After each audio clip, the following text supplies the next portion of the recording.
modern. Pengen tahu apa secara ilmiah, secara saintifik madu dapat mempengaruhi dari segi kesehatan. Untuk itu mari kita dengarkan paparan dari Dr. Agus Ramadi yang menjabat saya sebagai direktur klinik Sinap. Dan beliau kami maaf, kita baru banyak membaca surat Fatihah. Al-Fatihah. Bismillahirrahmanirrahim. Alhamdulillahirabbil alamin arrahmanir rahim maliki yaumiddin iyyaka na'budu wa iyyaka nasta'in ihdinas siratal mustaqim siratal ladzina an'amta 'alaihim ghairil maghdubi 'alaihim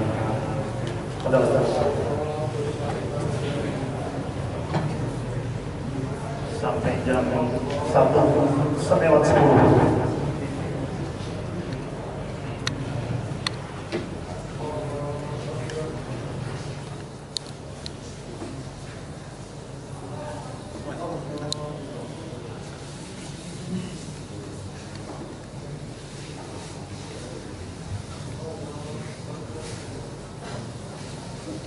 Bismillahirrahmanirrahim.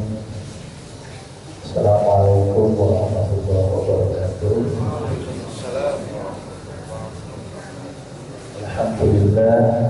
Alhamdulillahirabbil alamin.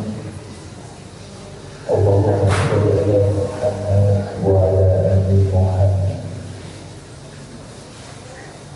Pada hari ini kita bersyukur kepada Allah Subhanahu wa Ta'ala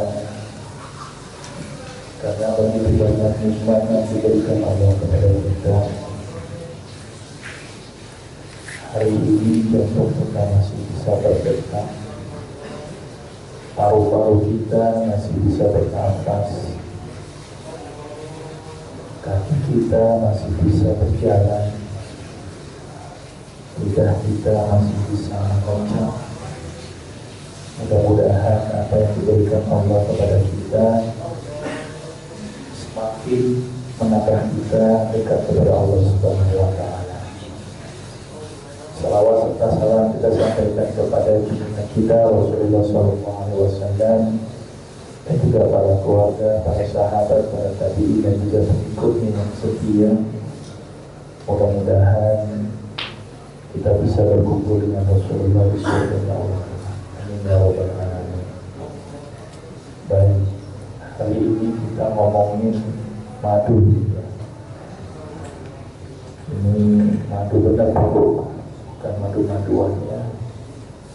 Baik, sebelum ngomong madu, ini ada sebuah ayat di dalam Al-Quran. Intinya adalah bahwa di dalamnya terdapat obat yang menyembuhkan bagi manusia. Dalam ayat ini tidak ada kata kecuali. Misalnya madu itu bisa menyembuhkan kecuali diabetes, tidak ada. Jadi ini berlaku universal. Dan sebenarnya itu bisa kita ketahui bagi orang-orang yang mau memikirkannya. Tapi sebelum kita melangkah maju mengenal madu, kita mengenal lebah dulu di Paku. Jadi lebah ini kalau saya itu dulu waktu kecil sering tuh di rumah-rumah saya itu banyak sarang-sarang lebah. Tapi sekarang ini susah nyari lebah di Jakarta ya. Nggak tahu pergi kemana itu ya. Ternyata di tempat saya di Pondok Aren juga masih ada itu beberapa sarang lebah, dan saya perhatikan lebah ini luar biasa. Ada satu yang menurut saya cukup menarik, yaitu perilaku lebahnya. Lebah itu ketika pasti dia keluar dari sarangnya, dan lebah pulang ke sarangnya. Tapi tidak ada satu lebah pun yang pulang larut malam. Jadi sesibuk-sibuknya lebah itu nggak ada yang pulang kemalaman, Pak. Itu uniknya lebah. Dan ketika dia keluar, Dia tidak pernah memandang ini musim hujan, musim panas, musim kemarau, musim bunga, pokoknya dia keluar. Sikap tawakal ini yang harusnya kita contoh. Jadi lebah itu makhluk yang luar biasa tawakal. Hujan keluar, musim kemarau keluar. Nggak ada lebah punya pikiran lagi hujan saya di rumah aja deh. Ternyata nggak begitu. Dan lebah itu kalau ketemu dengan temannya yang sudah nempel di tempat bunga, dia nggak mempengaruhi dan tidak mengganggu temannya itu. Dia mencari bunga yang lain. Satu teman diusik, teman lain malah membantunya. Nah ini kan harus dicontoh ini dari perilaku lebah. Dan uniknya bahwa yang mencari makanan tersebut itu ternyata lebah betina, Pak. Jadi lebah betina mandul itu kerjanya yang mencari lebah. Lebah jantannya, Pak, kerjanya cuma satu, Pak. Kawin doang, Pak. Enak itu jadi jantan tuh ya. Betinanya suruh kerja, jantannya cuma kawin doang, sama ratunya lah. Tapi habis kawin mati, Pak. Nah enaknya begitu. Ya, maka itu lebah jantan tuh kalau mau kawin mikir-mikir. Tapi saya kalau mau kawin termati misalnya. Jadi nggak enaknya di situ. Dan ternyata lebah itu ketika menempel ke bunga itu ternyata memberikan manfaat kepada bunga itu. Dan sekali nempel banyak sesuatu yang diambilnya. Moncongnya masuk, ngirup madu, kakinya nempel, ngambil serbuk sari, moncongnya masuk, nempel ke getah-getah, ambil semuanya, masuk ke dalam sarang, dan di sarang itu dikeluarkannya madunya tadi. Terus setelah dikeluarkannya dikipas-kipaskannya itu madu sampai derajat kekeringan tertentu. Terus yang diikat sama kakinya ditaruh, dicampur dengan sedikit madu jadi olenan atau bentuk roti yang disebut dengan roti lebah. Yang ini yang disebut dengan dipolen. Bayangkan, Pak, lebah itu banting tulang dari pagi sampai sore, sampai malam, kumpulin madu untuk siapa itu, Pak? Bukan untuk dirinya. Dia ngumpulin madu itu buat orang lain. Bayangin, Pak, kita kalau nyari duit untuk siapa, Pak? Untuk diri kita, keluarga kita, sedikit buat orang lain, itu pun kalau ingat. Tapi lebah ngumpulin madu, Pak ya, misalnya madu itu dikumpulkan 10, diambil satu bagian itu untuk campuran polen, 9 bagian adalah untuk orang lain. Bang, itu kalau kita ngikutin lebah, Pak, kalau punya gaji 10 juta, 9 juta diinfakkan, 1 juta dipakai. Setuju kira-kira? Ini aman nih, setuju apa enggak ini? Setuju ya? Saya yakin orang SPP setuju lah harusnya ya. Jadi gaji 10 juta, 9 juta diinfakkan, 1 juta dipakai. Itu kalau ngikutin lebah. Maka itu kalau ada orang yang tidak minum madu, menurut saya zolim sama lebah. Karena sudah banting tulang, ngumpulin madu, tidak dimanfaatkan. Oleh karena itu saya menyarankan, karena ini kerjaan lebah sudah banting tulang, ya Mbok, tolong digunakan, tolong dimanfaatkan apa yang dikumpulkan lebah. Terus apa sih bedanya, Dok, antara sari bunga dengan madu? Bedanya cuma satu. Sari bunga itu kan diisap, masuk ke dalam lambungnya lebah, dikeluarin lagi, dikipasin. Berarti bedanya apa, Pak, dengan sari bunga? Bedanya adalah kita makan muntahannya lebah. Jadi madu itu adalah muntahannya lebah. Jadi diisap, masuk ke kelenjar hipoparingeal, bercampur dengan enzim, kemudian dibuang lagi. Jadi yang membedakan madu dengan sari bunga adalah sari bunga plus enzim, sari bunga plus lewat mulut dan kelenjar hipoparingeal lebah. Jadi kalau kita makan madu atau minum madu sama dengan minum muntahannya lebah. Jadi bayanginnya seperti itu ya Pak ya. Kalau saya lagi makan muntahannya ini, ya udah nggak apa-apa. Tapi itu yang membedakan sari bunga dengan madu. Jadi yang membedakan itu adalah enzim di madu itu sendiri. Ya, itu yang dikumpulkan lebah. Terus kemudian ada lebah ratu. Nah, lebah ratu ini makanannya khusus. Kalau lebah pekerja tadi makanannya bee pollen, kalau lebah ratu itu makanannya royal jelly. Apa itu royal jelly? Royal jelly itu adalah murni air liurnya lebah, murni, yang berwarna agak kekuningan. Dan ternyata royal jelly ini yang menyebabkan si lebah ratu mampu bertelur 2000 telur per hari. Jadi ibu-ibu yang pengen bertelur, Bu, banyakin minum royal jelly. Dan saya ingatkan ibu bahwa ibu bertelur setiap bulannya. Bulan pertama telur kanan, bulan selanjutnya telur kiri, bulan besoknya lagi telur kanan. Dan untung telurnya nggak kelihatan ya Bu ya. Dan untung Allah jadikan telur manusia itu kecil sebesar telur cecek. Coba ibu kalau sebesar telur ayam tuh, apa nggak repot tuh setiap bulan nanti terus-terusan gitu ya. Tapi Allah sangat luar biasa menjadikan kita sebesar telur cecek saja. Jadi banyak pengobatan-pengobatan itu yang menggunakan royal jelly sebagai pengobatan buat ibu-ibu yang susah bertelur. Maka itu bagi ibu-ibu yang pengen banyak bertelur dan pengen banyak anak, maka perbanyaklah minum royal jelly. Dan umumnya lebah ratu itu umurnya sampai 7 tahun. Sedangkan lebah bekerja itu umurnya sampai 7 sampai 8 minggu. Nah, ini gambaran sedikit tentang lebah. Nah, ini produk-produknya ada madu, ada bee pollen, ada propolis. Propolis itu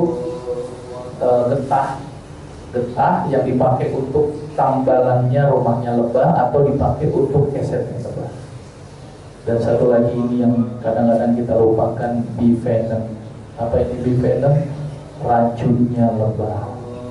Maka itu di Makassar itu di sebuah rumah sakit umum daerahnya ada poliklinik sengat lebah yang terkenal dengan istilah api terapi. Jadi terapi sengat lebah. Jadi kalau bapak-bapak kena tawon atau kena lebah disengat harusnya bersyukur, alhamdulillah. Malah kalau perlu ditambahin lagi separuhnya gitu ya. Sengat satunya lagi gitu ya.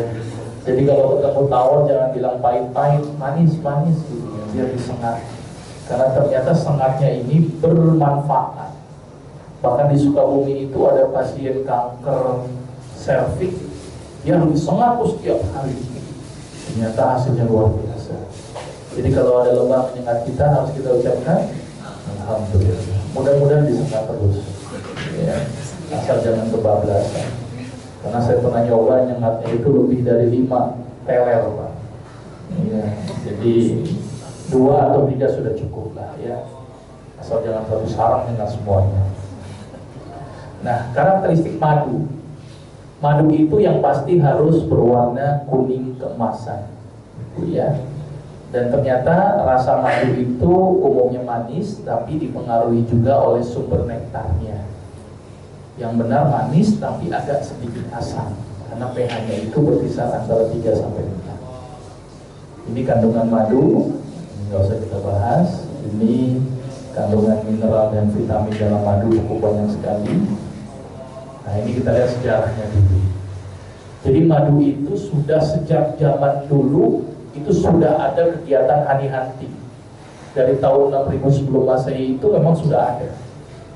Bahkan di Cina madu itu dipakai untuk pengobatan. Bahkan di Mesir madu itu dipakai untuk obat kontrasepsi. Jadi kalau alat KB orang Mesir zaman dulu itu cari madu campur kotorannya buaya plus salpetre, jadi alat kontrasepsi. Jadi yang pengen KB silahkan cari kotoran buaya. Itu ya, susah nyarinya ya. Cuman saya nggak tahu salpetre ini isinya apa. Tapi orang Mesir ini menggunakannya sebagai alat kontrasepsi. Bahkan di papirus dituliskan bahwa madu itu dipakai untuk obat kebotakan. Jadi bagi yang merasa botak, patut dicoba. Tapi botaknya bukan botak permanen ya, karena kalau botak permanen atau botak nasib ya sudah nggak terima nasib, itu ya. Dan bahkan dipakai juga untuk pengobatan luka bakar. Selain itu juga ternyata masyarakat Yunani menggunakan madu untuk menghilangkan orang-orang yang gila. Jadi orang-orang yang gila, yang mati rasa, tidak mampu berdiri, yang loyo, itu selalu diberikan madu. Bahkan madu juga dipakai di Marcellus Empiricus tahun 400 Masehi. Ternyata madu itu bisa dipakai juga untuk mengobati penyakit telinga dan mata. Ini beberapa sejarah. Bahkan di Aristoteles menggunakan salep luka dan mata. Itu ya. Nah ini dari catatan beberapa literatur, ternyata madu itu bisa dipakai untuk obat penenang. Jadi bagi bapak yang stres gitu ya, boleh coba minum madu ya. Bukan nyari madu ya. Nah ini kita akan coba bahas satu persatu. Apa sih manfaat madu? Kebenaran saya melakukan uji di klinik saya gitu ya, dan juga di beberapa tempat. Dan ternyata madu ini sangat luar biasa. Ini yang pertama, saya coba pakai konsentrasi madu itu sebanyak 10 mili dalam 200 mili air, ditambahkan dengan sedikit garam. Itu saya pakai untuk pada orang diare. Jadi orang diare itu saya nggak pakai oralit Pak, tapi pakainya adalah madu plus garam plus teh. Jadi madu, garam, teh dicampur dengan air, diminumkan sesering mungkin. Ternyata frekuensi diare itu berkurang ya, dari kurang lebih sekitar ada 155 kasus saya kumpulkan dari tahun 2010 sampai 2013. Bahkan untuk pengobatan tipes Pak, saya tidak pernah menggunakan obat yang namanya chloramphenicol atau thiamphenicol, karena ternyata efek samping dari chloramphenicol dan thiamphenicol ini menyebabkan depresi sumsum tulang, yang menyebabkan tidak terproduksinya HB. Tidak produksinya HB yang menyebabkan anemia aplastik, atau tidak kadar HB-nya cukup rendah. Maka itu saya kalau ngobatin pasien tipes, obatnya cuma beberapa bagian, salah satunya dengan menggunakan madu. Terus kemudian saya kasih cacing dan kombinasi dengan sambiloto. Ini pengalaman saya dari 127 kasus demam tipoid. Ternyata terjadi penurunan gejala baik itu mual, muntah, konstipasi, demam, lemas. Jadi saya tidak pernah menggunakan chloramphenicol lagi, karena pernah ada kasus seorang anak kecil sakit tipes berulang-ulang, sering berobat ke dokter, dikasih chloramphenicol, thiamphenicol terus-terusan, akhirnya dia menderita penyakit kanker darah, sehingga dia HB-nya terus menerus.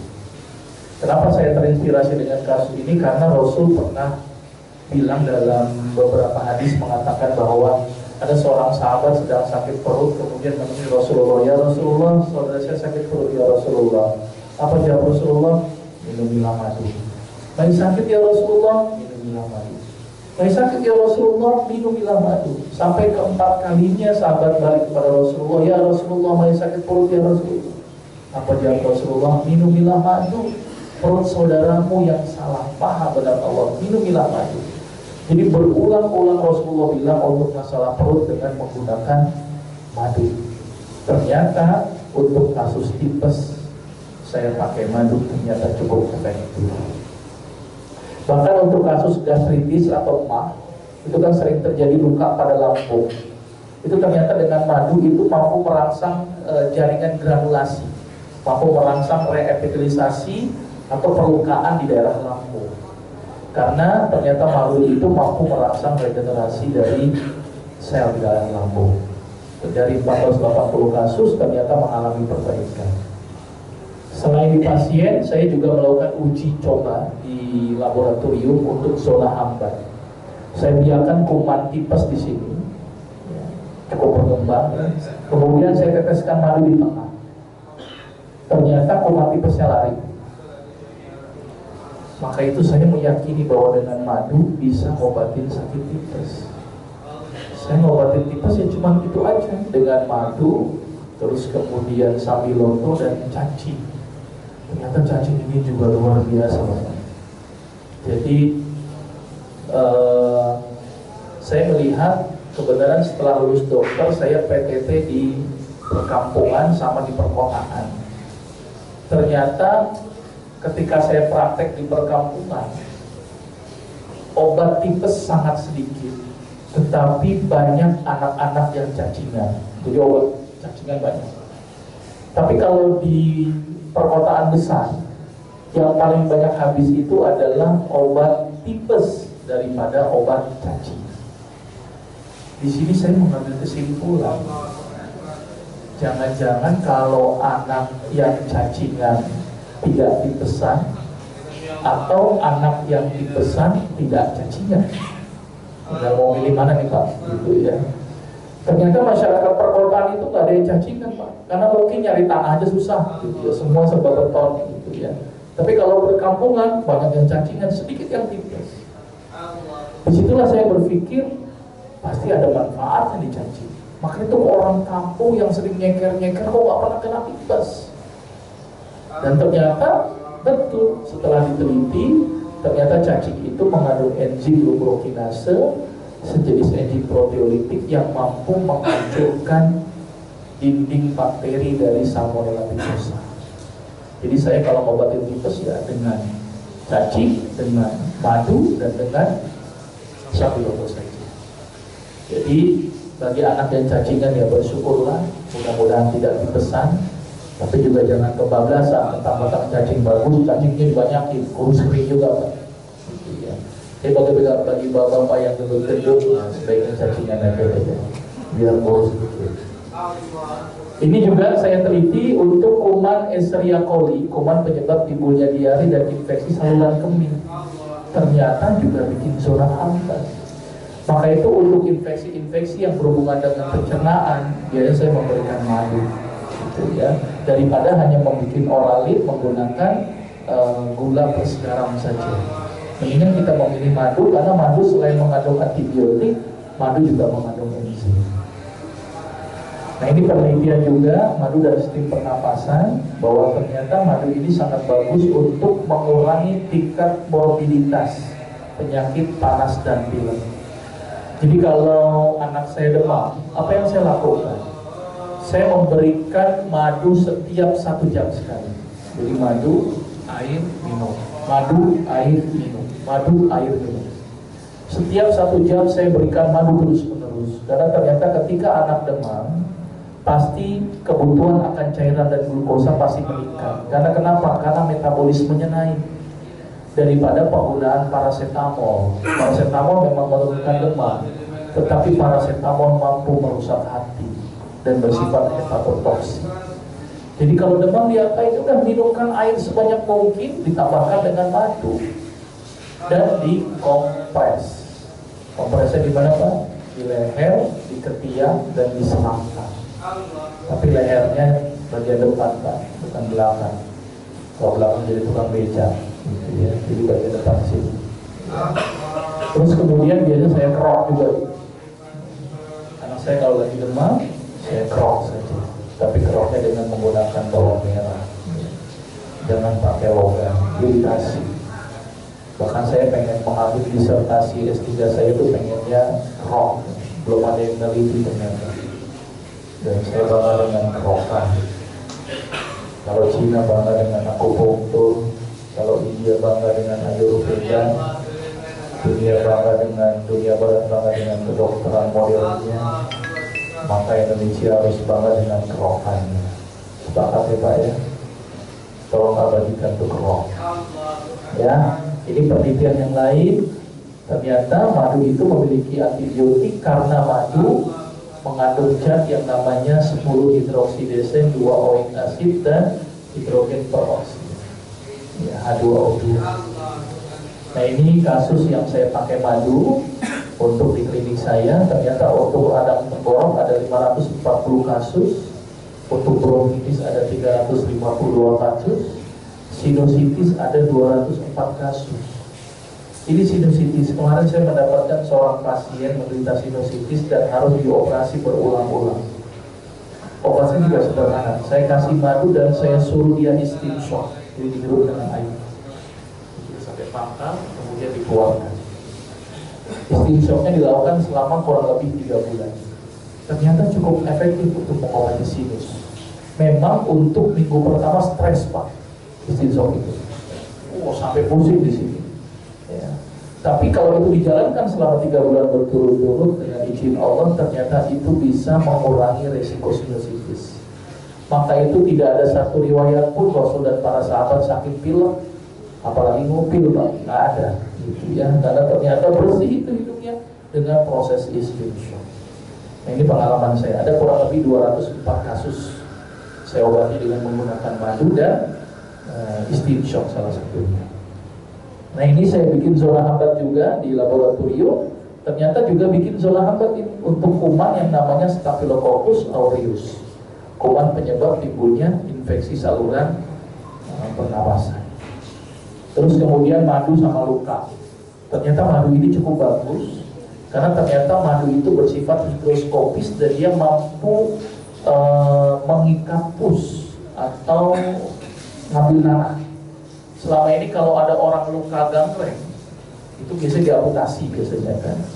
Itu karena kenapa? Karena pusnya atau nanahnya tidak bisa diambil sehingga dia menyebar kemana-mana. Nah, ternyata dengan madu karena sifat higroskopisnya, madu